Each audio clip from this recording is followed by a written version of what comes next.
Let's go. You.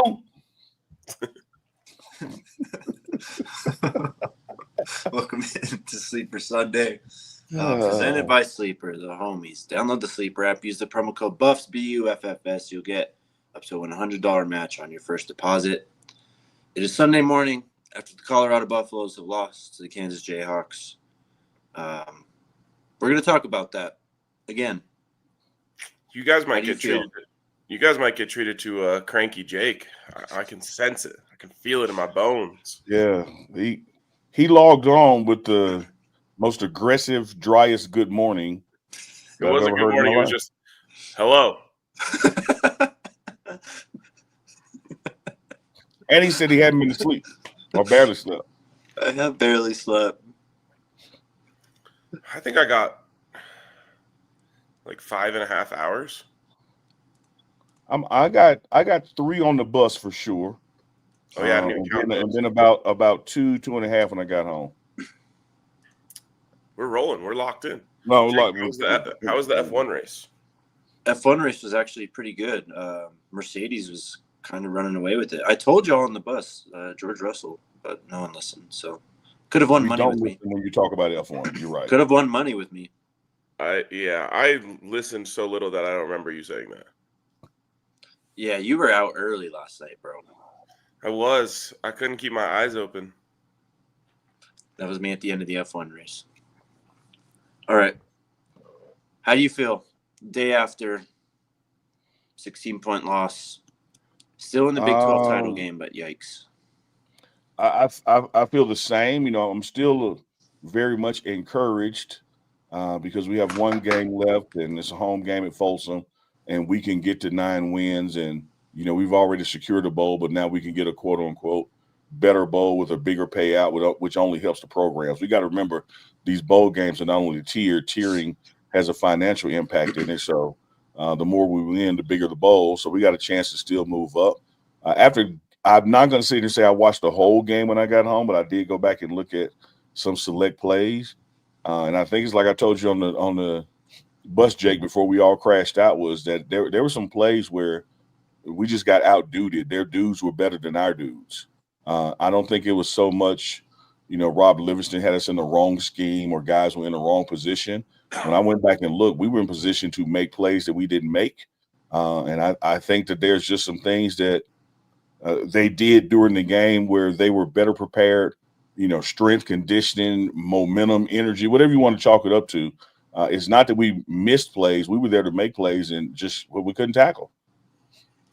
Yeah, I think that's the big one for me is just like my main thought is like what happened, you know, what changed for that team for them to struggle in areas that they've been so good in. And it's happened a couple times this season. Specifically the Kansas State game, you know, if you think back on it, other than the fact that game was a lot closer, a lot of the same issues kind of perked up for them in that game. And the biggest one was just tackling, which is so interesting just because in most of Colorado's wins, they've been so dominant and so successful in those areas.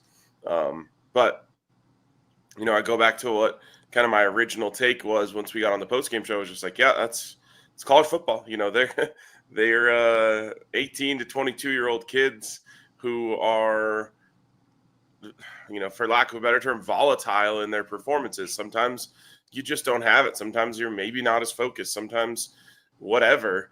But my main kind of takeaway this morning, or my main feeling is like, I can't, it's hilarious to me that people are trying to dunk on Colorado. And obviously they have to, because they just sit there and wait for Colorado to lose. And they have all these jabs and thoughts and things that they want to try and get off.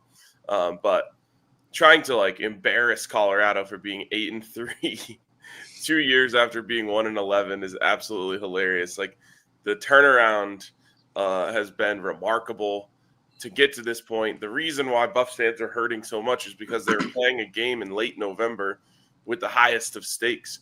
And of course, while you would rather not hurt for losing that game, it is a long journey in a short time to get from where we were to where we are now. You just really can't tell me anything. Yeah, I'm about the same. I mean, look, when was it? First bye week when Colorado had chaos happen, or second bye week Colorado had chaos happen that kind of put them in this position. Yeah. Well, now you're part of the chaos and what happens, on a week-to-week college football. It really is any given Saturday, and teams just fall flat in college football. It happens all the time, whether it's tackling, the quarterback doesn't play well. That didn't happen for Colorado, but it was the tackling. It was just the overall execution. And it's what Neely said, our conversation last night, where it's, this team is much improved, but the roster still has way higher ceiling to get better. This roster is nowhere close to being finished under Coach Prime, and just got to get better. I gave Jake excellent, Jake. You just got to get better, period. RK, you'll love this one. I think you had dozed off at this point. Jake and I were up front talking, and I gave him an arcade golf analogy. When you start playing golf and you're shooting 110, what it takes to go from 110 to 90, you can really do in a year. I'm not trying to understate it, but it's pretty easy to shave off those 20 strokes. What it takes to go from 90 to 70, could take you a whole nother lifetime to do. And then what it takes to go under 72, most people don't do. That's why they're pros doing it. It's the same thing with college football rosters. We have gone from a 1-11 program to a 4-8 program until now an 8-win program.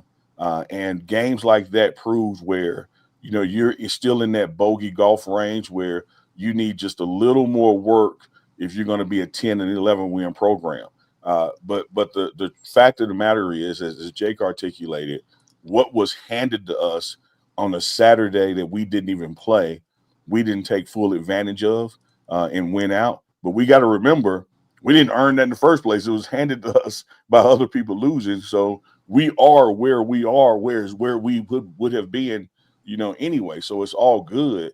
I just think you got to get some takeaways from this and really identify positions on the field, not necessarily players or personnel, names and numbers, but just positions on the field where you were outmanned and outwilled, and you got to go out there in the portal and you got to get those guys, so this doesn't happen again in this manner next year. But to take a program from 4 wins to 8 wins in a year, and now looking at, potentially going 9 wins and a nice bowl game, there's no reason for Buff Nation to be, as RK has taught, be holding on to hell or having your heads held low. We got a damn good football team and a damn good program. Yeah, I mean, they probably went, and I love that analogy. They probably went from shooting 130 to like 75 this year. Yeah. It's a massive jump. And I don't know. I feel like people don't want to hear that that's just college football, but Oklahoma blew out Alabama last night. Yeah. Jake, you're quick at this kind of stuff. Look at the top 20 or who is top 25 even. Look at the quality programs that got 3 losses. Like we ain't in bad company as far as people you want to be mentioned with compared to who we were mentioned with, 2 years ago. Right. We always talked about that at the beginning of the season that with the playoff blueprint and the CFP guaranteeing slots to conference champions, you could have a 3-loss team in the top 4 because you can have 3 losses and still playing your conference championship and still win it. All of that still holds true out there. Yep. So, I mean, it's Colorado, it's Alabama now, it's Ole Miss. Who doesn't want to be compared to Alabama from a football standpoint? Yep. Texas A&M, we watched them lose to Auburn in 4 overtime last night. South Carolina is they're on the other end of the 3-loss team in this conversation because they've just gone up. I mean, they've really gone on a run recently. And Mizzou is an 8-3 team, so there's a lot of them out there. Yep. And I also maybe we did, but I'm not sure we gave enough credit to Kansas for their game plan. Oh man! They crushed us. Point. They absolutely nailed the game plan, and then once they were able to get that ball running, I remember you mentioning this, Jake. Like their offensive coordinator got in his bag and was able to just kind of play chess out there, and he was just kind of puppet master from the press box or on the sidelines wherever he comes from. So that was impressive. I felt like I had one more. I just want to correct something I said on the post game because there actually is, unfortunately, a little more complications to Colorado's berth in a Big 12 championship game now that that all the dust has settled after the last game. So for Colorado to make the Big 12 championship game, the options are BYU loses and Texas Tech wins. I thought it was just BYU loses straight up, but they need Texas Tech to win over West Virginia because that would actually move Texas Tech into 4th place, I believe. And Colorado is 1-0 against Texas Tech, and both Arizona State and Iowa State lost to Texas Tech. So that would give Colorado the tiebreaker over them. Texas Tech plays West Virginia, like I said. BYU plays Houston. Then you could have the other one, which is one we talked about a lot yesterday. That's Iowa State loses and ASU loses. ASU plays Arizona. Iowa State plays Kansas State. Other ones that are less likely but also scenarios that would work are Iowa State loses, BYU loses, and BYU loses, ASU loses. There you go. Good update. Those are still plausible outcomes. Yep. And I would you're not asking for a miracle. I know people are going to say about Houston and BYU, but Houston upset Kansas State, and Texas Tech. I don't know if they can take their tortillas to West Virginia if they're on the road or not, but they're not a slouch program. They can score. Absolutely. And the other thing is BYU has struggled with damn near everyone for like a month and a half now. If you forget, and this actually segues nicely into my next point, BYU almost lost to Oklahoma State.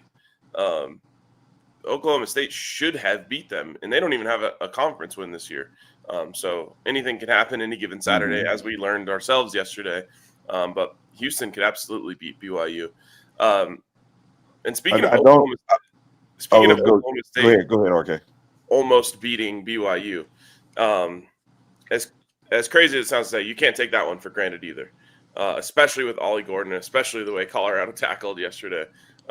If they went out and gave that same performance, which I strongly believe they will not, but if they were to struggle tackling as much as they did yesterday against Oklahoma State, they'll find themselves in a dogfight at the very best. Yeah, that's what I was about to underscore. Just I didn't want to assume that people in your scenarios didn't understand that all of that is based on us beating Oklahoma State. Yes. We have to win the game, and then those things that you mentioned have to happen. It's not like we're just sitting back on that off weekend like we did a couple of weeks ago and inherited the world and now squandered it.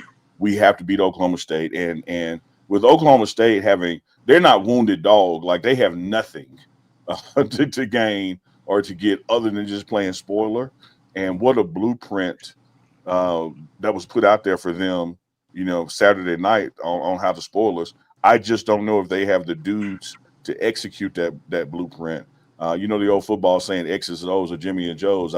I think that they've proven this year via injury or attrition, whatever, that they're lacking in the Jimmy and Joe department, but they have nothing to play for but to come here and say, got your ass. And that's what they're going to try to do.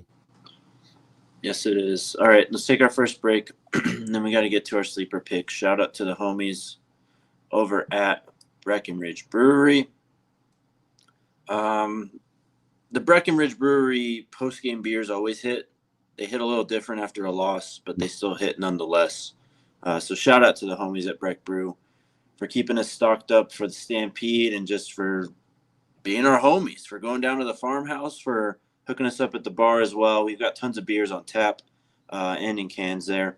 You can check out their new West Coast style IPA. It's called the Ridge Runner Double Hop Brew, inspired by the untamed beauty of Colorado's trails and creates notes of bright citrus and pine. You can find all those beers using their excellent beer locator tool at breckbrew.com. Elevations Credit Union. Shout out Elevations Credit Union, home of the sexiest credit card in world history. It is the Go Buffs Visa Rewards card. You guys got to check it out if you haven't seen the pictures of it. Sleek, matte black, popping, shiny gold on it. And if you're not, sold on the aesthetics of a credit card, how about the effects of it, which is that every single swipe benefits CU Athletics, helps us to improve the team and Literally. improve everything that we need to get to that next level. So go check out our friends over at Elevations Credit Union if you want that card, and also if you want the hands-on care that you can get from working with a credit union like Elevations. Shout out to the homies at Elevations. All right, sleeper picks. Here we go. We are like 7 minutes from kickoff. So let's get out our picks one last time this season, boys. One last time, Sleeper Sunday. I need to see the picks, Alyssa. Thank you. I gotta tell you, Jake, I feel like I'm cheating on my picks, man. I'm a diehard Cowboy fan, and we ain't struggling. We're just tanking for Travis, I guess. We just have nothing. We can't do anything. So you see it. Once again, I'm going CD Lamb under. Dowdle has been a good back. I think maybe we get to the red zone and he can get one. But we're actually playing the Commanders, and I'm going up on their quarterback. Like, I never thought the day would come that I would do that, but I have to do it. Part of being a fan, Unc, is knowing your team and knowing when to fade your team. All right, I went with a bunch of touchdowns here. Give me Bo Nix over or more than 1.5 passing touchdowns. Give me Justin Jefferson to score an anytime touchdown, and Justin Jefferson receiving touchdown, Jalen Hurts rushing touchdown. Everyone's scoring touchdowns today. Man, great picks. You took candy for a baby with that one. Thank you. Mine is actually not in no rush, so I can just take my time to say these picks because none of them are coming anytime soon. But I went with Devon Vele to score a touchdown, Isaiah Likely to score a touchdown, and Quentin Johnson to score a touchdown, which seems really easy, right? But if it were to happen, that would be 27x. It would be the biggest one any of us have ever hit. Yeah. So, I love it. Hey, man, when I see that $20 for and the number under it is big, I love it. Swing for the fences, bro. I'm swinging. And by the way, pause maybe. By the way, good self pause. Broncos at 2:00, and then those other two games aren't until, or those other two legs aren't until Monday because the Ravens and Chargers play each other. You got a long weekend of waiting after Knicks gets his. Exactly. Speaking of that, we're faced with that. Shout out to Sleeper Sunday, by the way. Hey, that's the last one. Love Sleeper Sundays. We got the same thing next week with our game. We play on a Friday morning, and the drama and chaos doesn't unfold all day Saturday. Yeah, I mean, don't want to get too ahead of ourselves, but maybe we have, has anyone seen what time those games are yet? Maybe we have a little watch party. So Texas Tech, right? We need Texas Tech, BYU. Texas Tech and West Virginia play at 10 a.m. on Saturday. Okay. And then Houston BYU is the last Big 12 game at 8:15. So by the time that game rolls around, we'll know kind of what needs to happen. What time do Iowa State and Arizona State play separately? Yeah. Kansas State plays Iowa State at 5:30, and then Arizona State plays Arizona at 1:30. So it's all throughout the day. I saw Nicholas Braxton's comment on the screen. There's a lot in play for us to make the Big 12 championship, but what is guaranteed, Nicholas, is we will for sure get one of those bowl games you mentioned. So you're going to get half your Christmas answered. Yeah, I mean, bowl games aren't what they used to be, right? And I get why some people may not be so excited about it, but I don't know. You got to be excited to watch these guys just go out and compete as a team one more time because this is a very special team. I think we all felt that going back to January. Just knowing that this year was going to be different, just how the guys approached it, how the coaches approached it, the look in their eyes and what they say when you talk to them. So this is a very special team, and we should all be thankful we get that bowl game. Absolutely. Yep. And Unc, you said you were praying for me when you were walking back to the bus. Yeah. Man, can I give you a shout out? Sure. Not so much a prayer shout out, but just you a shout out. And this is going to be very random, RK. So just work with me. One of the things about doing shows like this or being a talking head or an expert is that you have to fundamentally believe your opinion matters. And if your opinion matters, that puts you in the role or realm of leadership. People look to you for guidance and counseling in which way they may self-navigate after hearing you. That's literally what all of this comes down to. And man, your passionate fanhood, which I absolutely salute, now is merging in with like reality football.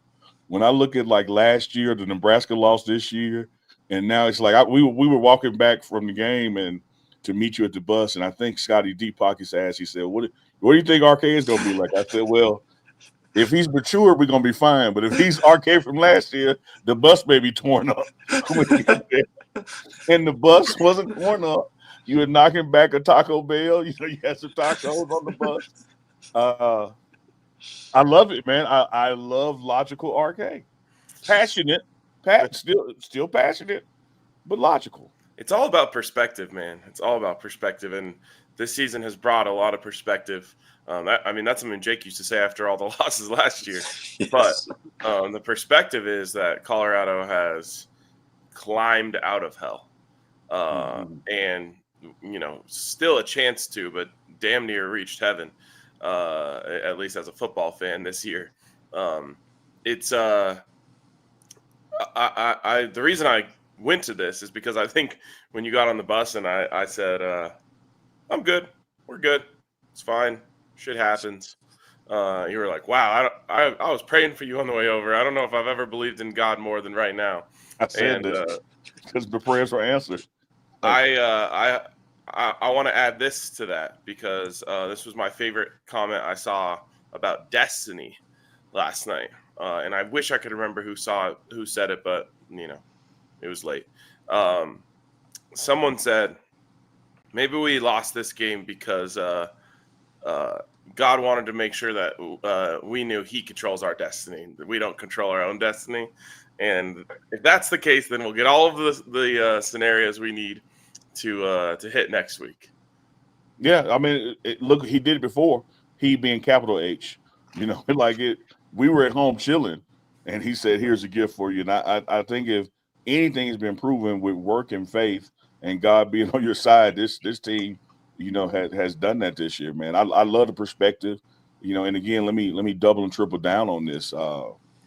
You are a leader in this space, RK. Like from Buff Nation historically, with DNVR show, with the DNVR pregame show, no matter how much you package it, people look, towards you. And even this, just think about this, and this, you don't have to say it. This is me saying it. Don't blow your own horn. Look how many people have let go of hell because of your commentary. And now flip it. How many people would still be holding on to hell if you took that path? So we always have to think about, what we're putting out there in the universe, that our words matter as leaders in this space, people to look into us, for guidance and solace and all those kind of things. And I think this is one of those things, man, we just have to step back and say, ain't waving no white flag. We got a game left. In fact, as Coach Shermer told the team, we got 2 games left for sure. Mm-hmm. The reality is, man, you went from 4 wins to 8 wins in a season. Like, that don't happen in college football. Yep. It's a massive jump. And in our record prediction, Jake and I both predicted 9-3 in the regular season. Yeah. And that means that just proves how much you believed, because I bet you it ain't a hater out there pick 9-3. They picked 3-9. Yep. Amen. To go back to that word perspective, and the reason why I said it so much last year, obviously we were losing, but it's because of what this year was shaping up to be. You could feel it towards the end of last season. Just everything that happened. Obviously, Shedeur and Travis, they weren't their healthiest throughout last year, but you could see the vision and you could see it all coming together, and we just watched it unfold in front of our eyes this year. So that's why it's important to hold on to perspective and sometimes look around the corner even when things aren't going well, because the future can just be so bright you can't ignore it. Yep. Mm-hmm. And I appreciate you saying that, Unc. Thank you. And I try not to take that position lightly. And I also always just tell the people how I really feel. If last night I was incensed and pissed and wanted heads to roll, you would have got that from me. But thankfully, I did No, have you weren't faking it. You were dealing in reality. Yep. And as fans and people who invest in this program, and investment comes in a lot of ways. I mean, there are people out there never stood foot on campus and have bought a hat or ordered a T-shirt. There are people who literally, we meet them at the tailgates. They fly across the country. There are people who make massive donations. Like there's physical, emotional, and financial investment in this, and we all feel a part of it. And you have that right to react, to it when your investment doesn't pay off. But you also have to step back and look at like just the timeline and number line of how investments typically play off. And if CU football under Coach Prime were a stock, this is still buy mode. This is Nevada. Like this is only going higher. This is not about to drop just because of one game. This time to go, well, you know what? Shit, I'm buying 2 hats next year, not one. This is the time to everybody plow into it, not back off of it. Pause. All right, let's take our next break. And then we got a bunch of content from the road that we're going to share with y'all. Shout out to Sleeper. The show's presented by Sleeper. They're just the homies. They have the best fantasy football app out there. We all play it. And I know most of the people watching this probably play fantasy football. If you're not on Sleeper, I don't know if you're getting the full experience because it's the best fantasy football app out there, most customizable. Even if you're on another platform, you can import your league history and all that stuff into Sleeper. And if you're in one of the 25 operational states, check out Sleeper Picks. Like we just showed you, more or less, touchdown scorers, yards, passing yards, rushing yards, receiving yards, all that cool stuff on Sleeper. And you can build up to a 27x or more combo, just like Arcade did. If you think you have what it takes, download the Sleeper app, use the code BUFFS, BUFFS, to get up to a $100 match on your first deposit. Terms and conditions apply. See Sleeper's terms of use for details. Currently operational in over 25 states. Check out Sleeper today.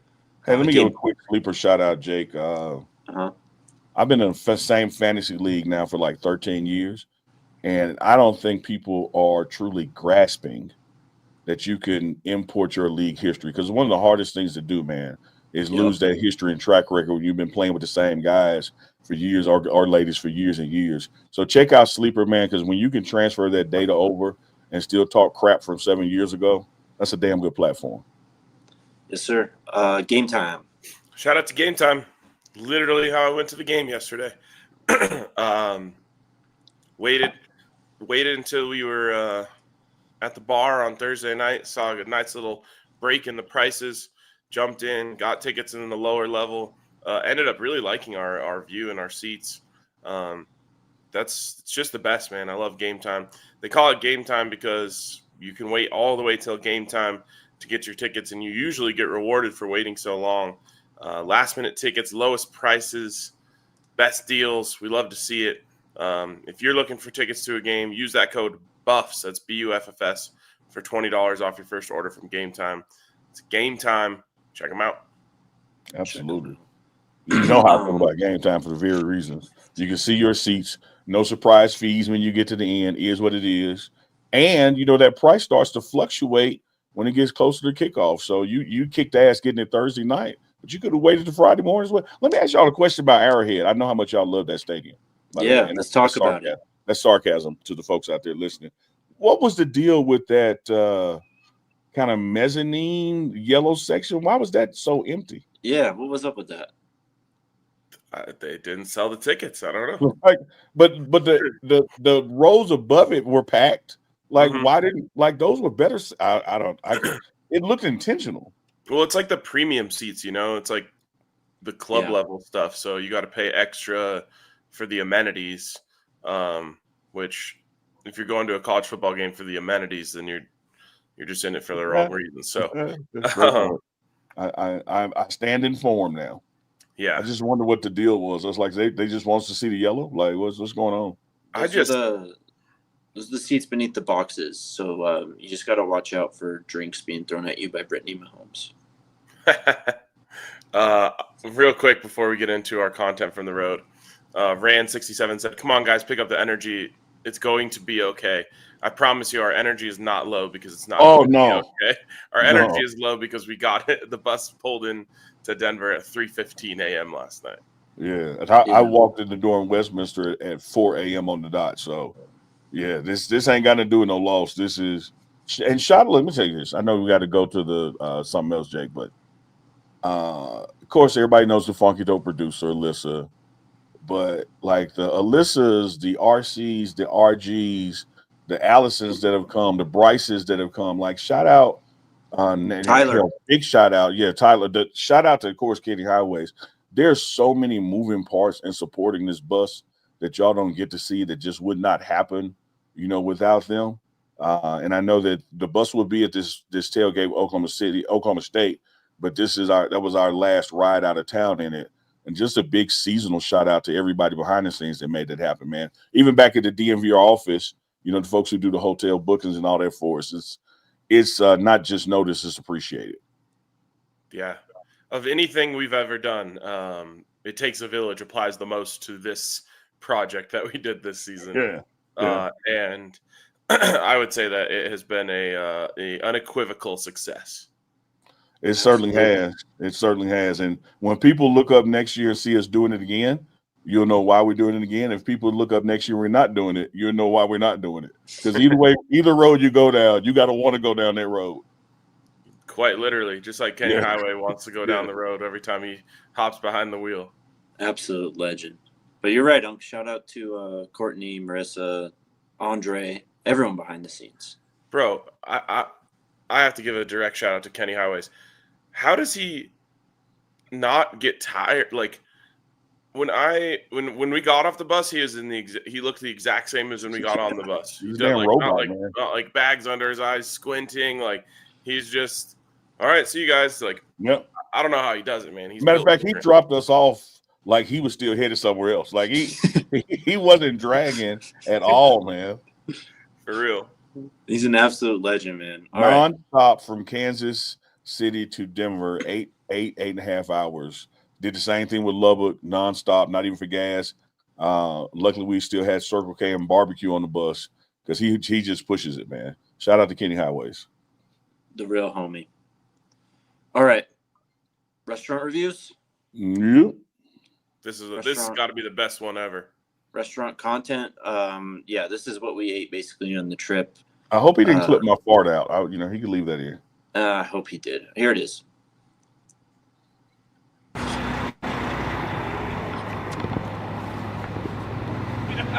Yo, we just did the show. We did the show.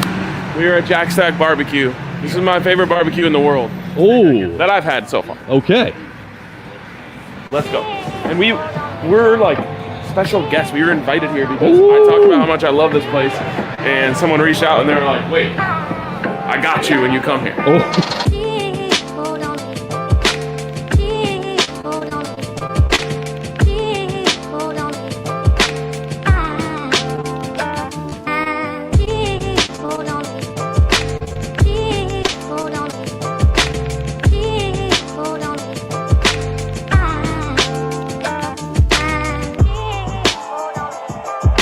We literally just had the most insane barbecue experience I think is possible on this earth. Huge shout out to our guy Reese here at Jack Stack for taking care of us to the highest level that anyone has ever been taken care of at a restaurant. Yep. I can't even put into words what just happened. Everything was incredible. The apps, the sides, the smoked meats, the dessert was crazy. That carrot cake. The shrimps. Don't sleep on the shrimps. Don't sleep on the shrimps. Insane experience. A+ hospitality. Our guy Reese took care of us, gave us the tour. I mean, the full tour. I mean, the food, you mentioned that. The shrimps. They smoked the hell out of them chicken wings, boy. Them chicken wings was fine. 10 out of 10. Come out, check out Jack Stack, man. 9.999999999. Shout out Jack Stacks. The mac and cheese. I don't know if anyone mentioned the mac and cheese. Yes, they mentioned. Unbelievable. Awesome. I got hungry again just seeing that. And I've had so much barbecue the last 2 days, I could actually go again now. Just the memories and the smells. I'm sweating smoke. Jeez. I know. When I left that meal, I thought I might never be able to eat again, but RG did such a good job with that video that I'm ready to go back. Man, the food was outstanding, and just shout out to that customer service as well. That just took it to a whole nother level.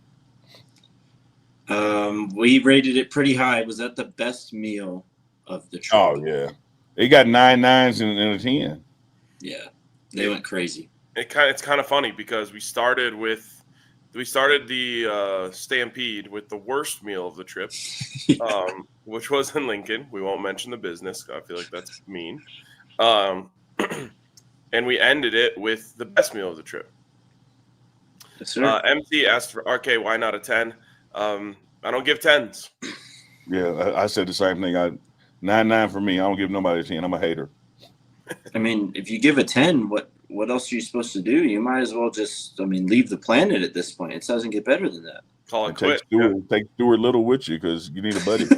You got to have a friend. It's not like a little friend. A little friend who dresses nice. Yeah, we ate good this time. We ate good for most trips, actually, on the Stampede. So, bar review now? Let's do it. Here's the bar review. Presented by Breck Brew. We're in Lawrence, Kansas. We're at a place called the Hawk. A little louder, a little louder. What's it actually called? The Jayhawk Cafe. The Jayhawk Cafe. As you see, we're all just enjoying our time here. It's a great night. We went to the Boom Boom Room. It was crazy, unforgettable. There's a guy in an Ashton Genty jersey. Anyways, we out. Go Bucks.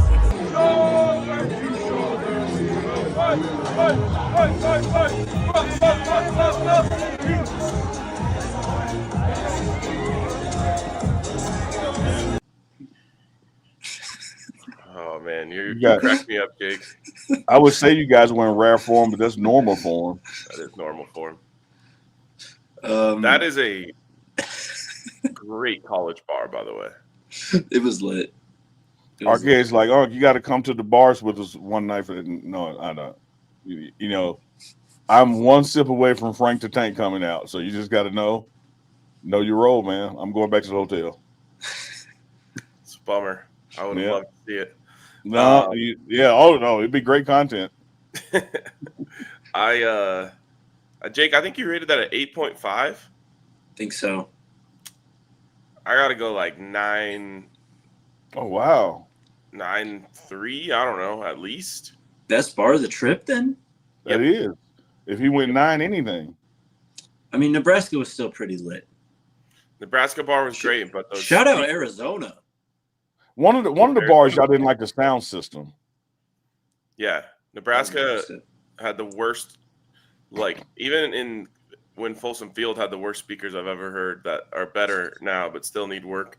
That bar made them seem like they were a brand new set of Bose headphones or something.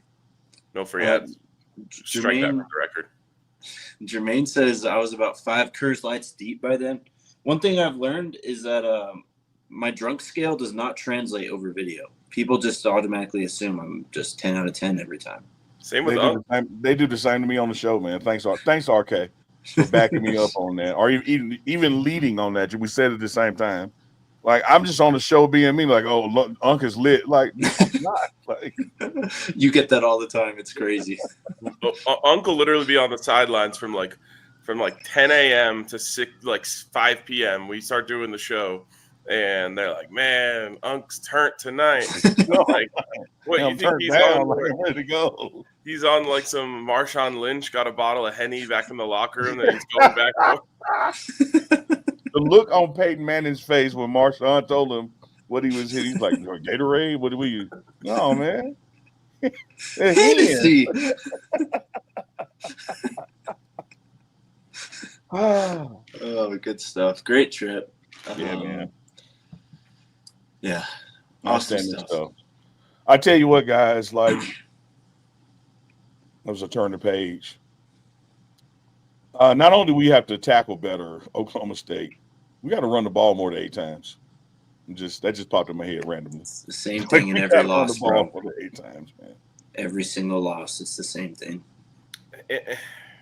this one, at least I can see it, but it still needs to be better. But, like, you find yourself down. What was the score? 14-0? Yeah. Yes. 17-0. 17-0, yeah. Yeah, you find yourself down 17-0. It's a lot harder. It can still be done. And, you can make the case that it was too early to abandon the run. But we talk about, F around and find out. Well, all those slow starts, I think this was finally we found out. Great point. And there's some reasons for the slow start that maybe were out of our control, but you find yourself 17-0 and you feel like you have to dig yourself out of a hole, and then you just start to maybe develop some bad habits in your play calling. Yeah, great point. Great point. I told Jake in our little powwow that this ain't week 2 or 3. This is week 10, 11, 12. And at some point you got to look in the mirror and just say, this is who I am. These are not anomalies. These are statistical things that have happened more times than not happened. And you better believe your opponent is looking at that as well. That we got to force them into being one dimensional. We got to force them to be what their tendencies say they are. You can win the game. And there's direct correlations between the 3 games we lost in that regard. And then there's direct correlations in the 8 games we've won in the opposite regard. So you see the blueprint, either path you have to take, and you can't be forced into that path, that benefits them. Shout out to the offense. Ball had the ball 19 minutes and was able to produce 3 scores, off of that. And even on the defensive side of the ball in the first quarter, in the second quarter, first half, if you will, they still were playing their ball to give us hope, because you were within 1 score of it. It was almost 23-21 halftime score. Yeah, I think they went up 9 at half, because they drove down the field on the very defense that had held them. They went into halftime down 23-14, but Colorado scored on their opening drive of the that's half. it. Yeah. So you had so many opportunities, man. You had so many opportunities.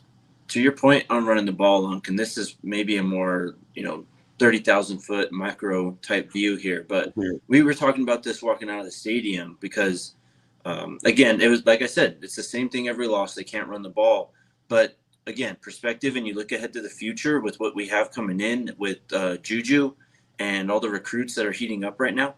This team almost has no choice but to run the ball better next year, because you're either going to have a true freshman quarterback or you're going to have a transfer quarterback, someone who's is coming in to learn the offense for the first time in January or maybe later, depending on when they actually come to Colorado. So they have no choice but to run the ball better, because you're not going to be able to, one, you're not going to have Shador and Travis, obviously, but you're just not going to be able to air it out like you have been previously. One, it's not sustainable. And 2, you just have a chance now to actually build a more well-rounded football team. And you have no choice to, because you're losing your 2 biggest stars who dictate your play style. Well said. Yeah, and I'll just add, we're all incredibly excited about the future of Julian Lewis in Colorado. But you would be doing a disservice to yourselves and to him to have him come in and expect him to do some of the things that Shador Sanders has done for this team this year. You got to make life as easy as possible on him if you're going to start a true freshman quarterback, not just say, go save us, Juju. Right. Absolutely. Another well-said point. When you look at Juju's highlights, what a phenomenal athlete. What a phenomenal guy, keeping his eyes downfield, 5 touchdowns, doing it with his legs, et cetera, et cetera. But you also can't expect him to just hit the ground running in college and do that against guys who are 23 years old. You got playing with 5- and 6-year seniors out there, via the portal. So he's going to have run support. We're going to have a run game. And so I'm looking forward to what happens, in this portal. You got guys, studs like Micah, coming back, who I believe can be a true dog and future this program in the backfield. But I think that we are open, welcome all running back sign is flashing on the front porch. So look at this program. It's a place you want to come run behind a master class at quarterback for the future. What a place to be. I like what we got coming back in O-line. I like what we're targeting out there in O-line.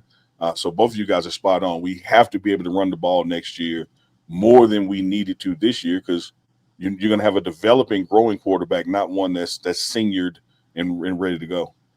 Yep. All right. Do you have something, RK? Nope.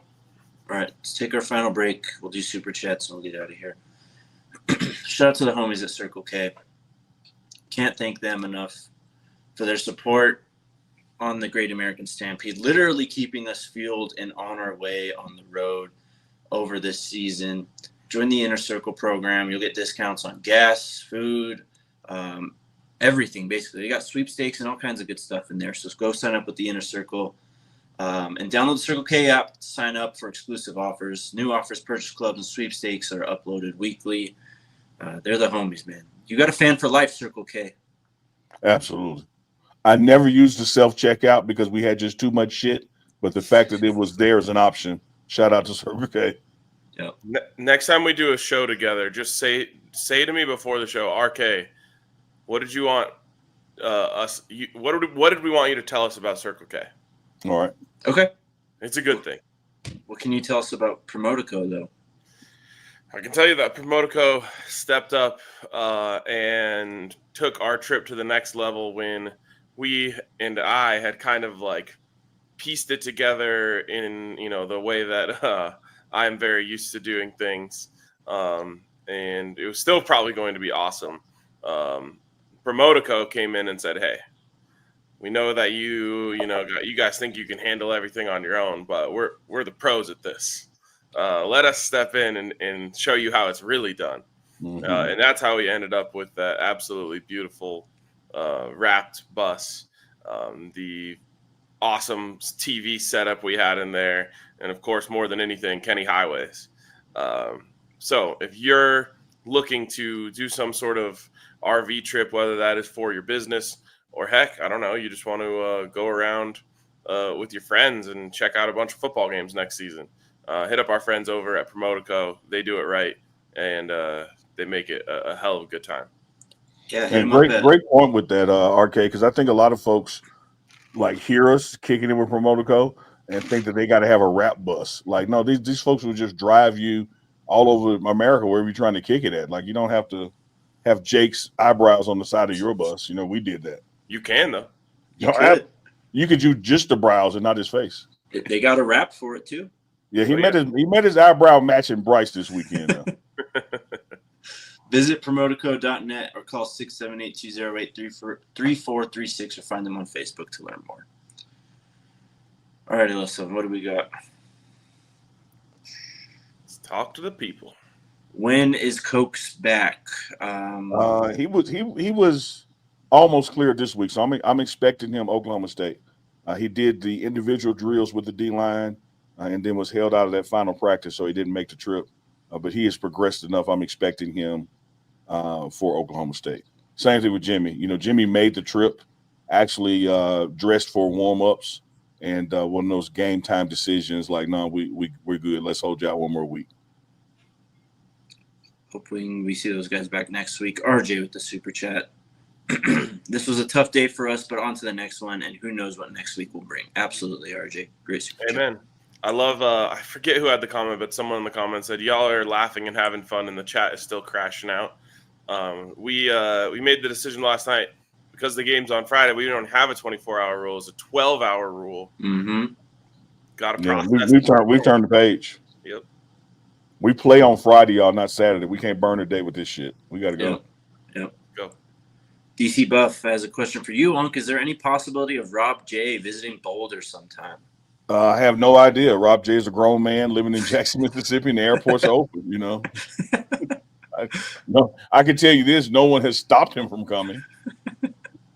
Rob J's name actually came up on the bus, so we'll do our best to at least bring him back on the show. Yeah.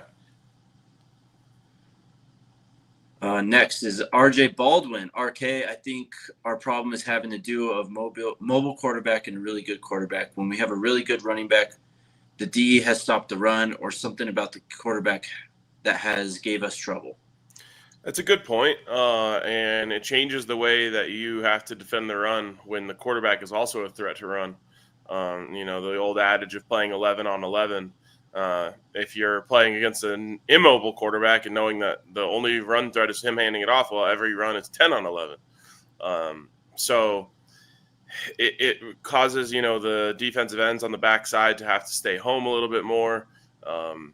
And Jalen Daniels is like nasty in the open field. So you got to defend it a little differently. But you're right. The two games really where they struggled the most were Kansas State and Kansas. And both of those teams have like legitimately electric speed runners at quarterback. And look, let me tell you this, man. Schematically, having a guy spy on that QB and having that same guy make the tackle are two different things. Like, we did a great job this week. I was there working the scheme where there's a guy who's eyeballing where this QB may go. Shout out to Ponder and what's Twins' name? I just lost the quarterback. Wade. Yeah, that's it. Shout out to them for doing a great job with the scout and the look team. But you got to make the play, and we didn't make enough plays last night. Yeah.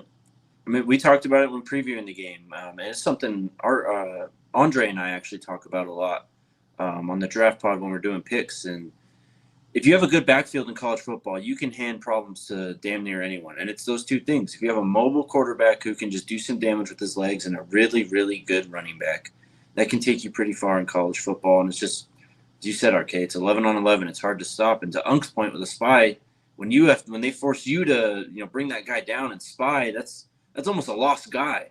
It is a lost guy because they're literally just guarding the quarterback, making sure he doesn't run down the field. You don't have someone in coverage. You don't have someone rushing. So let me throw one more log on that football wise. It's not only a lost guy in your numbers because he's just kind of treading water, being patient.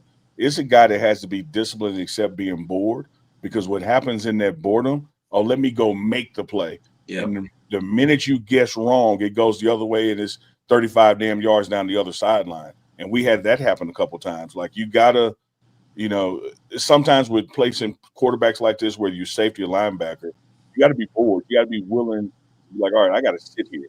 And I have to take away this green spot and then go out there and he makes his move instead of guessing wrong and they go wrong. Yep. And I have to say, like, that game and them struggling to defend the run was so frustrating to watch. It honestly made me appreciate how far the run defense has come, because that's basically what it was like every game last year, trying to defend the run. Yeah. And think about how many times last year the running game gashed us and the slant gashed us in the same game just repeatedly. Yeah. And so for them to be able to, basically this year going into that game, I don't know what they are now, but going into that game, they had the second best run defense in the Big 12. It's like, oh man, it sure goes a long way when you can make teams one-dimensional. And just to tie a bow on the point of running quarterback and how that's hurt us against the run, good news is Oklahoma State probably has the least mobile quarterback in the conference. Yeah, you call him a statue. The 28-year-old man, he's not Jalen Daniels, I'll tell you that. Shout out to Chris for coming out to the tailgate. He says, hey, yo, the potato salad with the bacon bits at the tailgate was elite. I forgot to shout that out yesterday. Never had it like that. Tell us about it, RK. I didn't have it. I'll tell you this. Right. I didn't have it either because I had to bounce, and I was mad I didn't get like the 5th day of barbecue in a row. But shout out to meeting people like Chris Fleming and shaking hands and dapping up and getting pictures with everybody, that kind of thing. A lot of love at the tailgate. Shout out to the organizers, who put all that stuff together. I think the best tailgate of the year was that last road trip. Like, that was a kick-ass tailgate. It was a real deal. DJ, awesome. Barbecue, bus, black, white, young, old, kids throwing footballs around. We had a football. We did have a football. It was a Deflategate football, but we had one. You're welcome. Thank you. Yeah, it was great. I only had mac and cheese because I was still full from Jack Stack the night before. I was like, I do have to eat something, but I had a little plate of mac and cheese. I didn't eat until we got into the press box. What they have up there for y'all? It was actually pretty good. It was just like some like roasted chicken type thing. I don't know. And then mashed potatoes, salad, like calabacita, stuff like that. It was delicious. And speaking of press box, Jakes, I know we got some chats to get to. I got to ask you this. I know we're coming from the Mile High area of the country, but damn, that press box looks like it's 10,000 feet in the sky. Like, do you feel like you're about to dive out of it? Yeah, and I don't know. You can ask Alyssa. I don't know what was going on. Everyone was sneezing and allergies or something acting up there. It was crazy. But the food was good. The view was. We needed those binoculars. Yeah, that's a high press box, man. I don't know how I feel about all that sneezing. That sounds kind of crazy. I don't know. Can't explain it. It's just a thing. All right. Shout out to Chris though. 5% asks how is Isaiah? You have an idea yet? Yeah, look, and please, y'all don't. You know, I'm about to pull a Jordan Seaton and ask the press not to quote me. Doing a live show, like I'm going off eyeball, not medical. It looked like it was some kind of like oblique rib, you know, knocked the wind out of him. He was able to stand up and walk to the medical tent. I didn't hear, you know, any results from X-ray, so I don't want to say anything I didn't hear for myself. But the way he was moving around post game, it didn't look like it was something that would like to end the season. Because again, keep in mind that when I'm saying season, we have 2 games left for sure, and in between those 2 games, a significant bye week. So there are a lot of guys like, say, a Cokes, maybe even a Hodge, that there's more time now to get ready because you got this game and maybe like even 2, possibly 3 weeks between the bowl game. Mm-hmm. Good point, sir. We'll talk to Coach on Tuesday. Hopefully we'll get updates then. Mile High Matt with the super chat. Sorry, fellas, if I missed it already, but what are your thoughts on Shedeur and Travis playing in a non-CFP bowl game with them being top picks? Yeah, I think they're going to play. We saw it at Jackson State where they played in the Celebration Bowl. I think they want to finish, go out on a high note. I do think, though, should we be in a game and the game has gotten away from us one way or the other, that they're not going to be out there taking risks in the fourth quarter. I think there's a balance to it. But as far as their participation in a bowl game goes, I highly anticipate and expect them and others of that caliber to play. You know as well as I know that guys who have made their mind up about the portal ain't gonna do it. They're gonna go ahead and hop in and head on their merry way. But I don't see the leaders, the dogs, the L's and the D's of this team missing the bowl game. And let me just say this, because you've been steadfast in the fact that they're going to play, and I believe you on that. I just want to take the other side of this and just say, if they decide not to, did you see the hit that Shedeur Sanders? Oh yeah, and the hit and the non-call, the non-policing of it. Yeah, and so again, I hope they play, and from everything you've said, I believe they will play. But if anyone decided not to, I wouldn't blame them. You cannot be mad at them for that, because they are guaranteed first round within both of them within the first 5 picks, of this year's draft. One of them is guaranteed to be in the Heisman for New York City and guaranteed to hell even win it. Both of them may even be there. So there's a lot at stake here, but just knowing the leaders and the dogs that they are. And again, more than anything, basing it, off what I saw them do in the past, there's nothing more that these guys want to do than not only just take Miss Peggy to a bowl game, but get her a damn ring. Rings, trophies come with this kind of stuff. They want those. They want those memories. Well, and all that, and even before we brought this topic to you, Unc, you got to think about Coach Prime. I mean, obviously Shedeur's his son and all that, and he calls Travis that too. But I think a lot of these players who could have a decision to make on the bowl game will just simply think to themselves, I'll play for Coach Prime one more time. Absolutely. Man, so clean and so concise. That's just the bowl in Shreveport. Then I will help them not play in it. I will pack up their room for them. That's crazy. Leave Shreveport out of this. East Coast. Hey, I'm Mississippi and Shreveport, Louisiana. I-20, they connected like 2 hours apart. I just give Shreveport hell, because it's Shreveport, man. It's like me with Fort Collins. Yeah, exactly. Yeah. East Coast Kev, our guy. I'm tired of people blaming Shiloh for missing tackles when the whole team missed tackles. Just say you don't like his father. Yeah, I don't know how people have singularly put this loss on Shiloh Sanders. That's not the game I watched.